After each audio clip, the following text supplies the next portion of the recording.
myself, my husband, and our daughter. A lady who is my husband's niece, who had joined us in Akure with the hope of traveling with us to Lagos. The driver, accountant, maintained a normal speed. He drove professionally. That gave me a lot of comfort, and I felt I could find some time to sleep a bit. My daughter was next to me. She was just 9 years old. She was coming to Nigeria with me for the second time. Shortly after Ijare Junction, the driver felt the wagon's tires rupture and decided to park the car with the hope of changing the tires. It was like a film. In a jiffy, motley crowd of armed men in military uniform came out of the bush. They fired at the boot of the car. Ahead of us, 5 of them came out of the bush. Another 2 came from the rear. My daughter screamed, "Mommy, Daddy, what's going on?" There was no time to say a word. They marched us through into the bush, firing into the sky. They hit me on my chest, hit my daughter on her head. Blood oozed. At this time, it was better to kill me. I shouted at one of the armed men. His response was hell. He went straight for my private part, tore my dress with his gun. The others ripped my dresses. I was left with my undies. My husband and my daughter started crying. 2 of them dug their teeth into my breasts. While attending a secondary school in Adamawa, I had lived with some Fulani, so I understood a few Fulani words.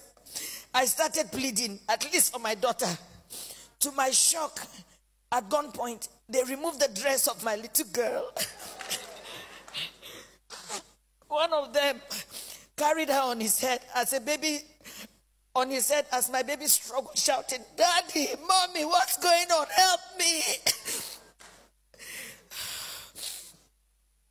I could not help myself.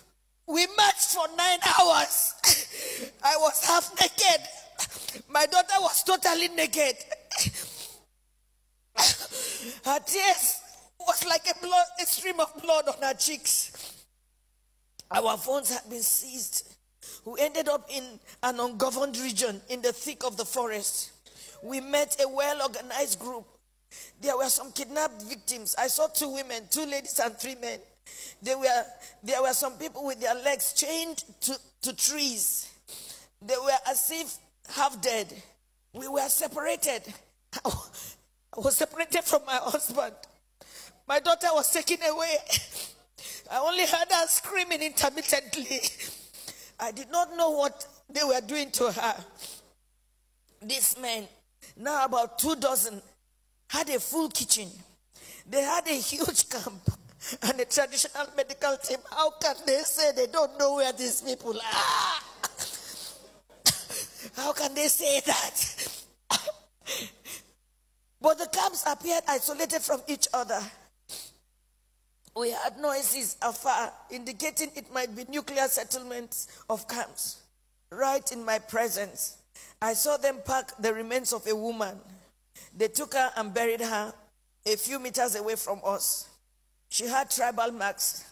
I cannot describe the agony of 6 days in captivity in this little piece. I cannot talk about how they asked my husband to choose between myself being raped or his daughter being raped. My husband broke down in uncontrollable tears.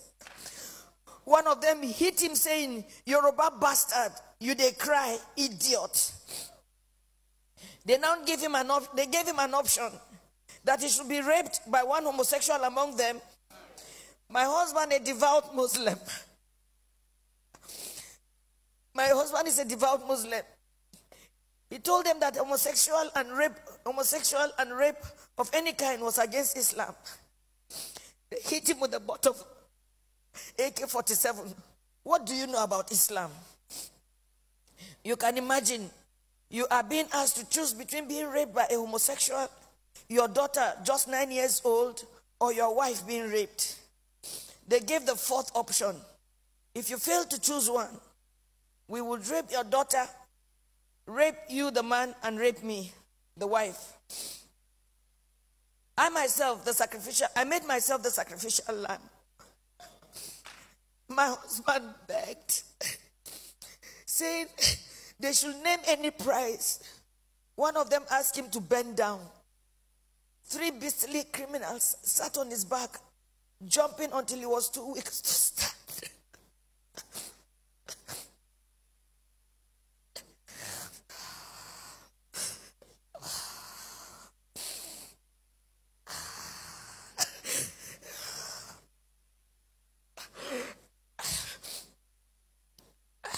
I was not allowed to put on any additional clothes. Imagine they rape you all night and they stop you from putting on any clothes for 24 hours.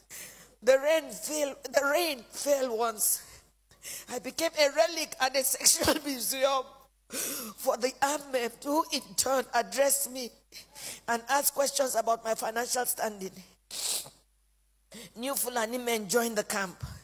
They organized military training for the new Fulani men that came.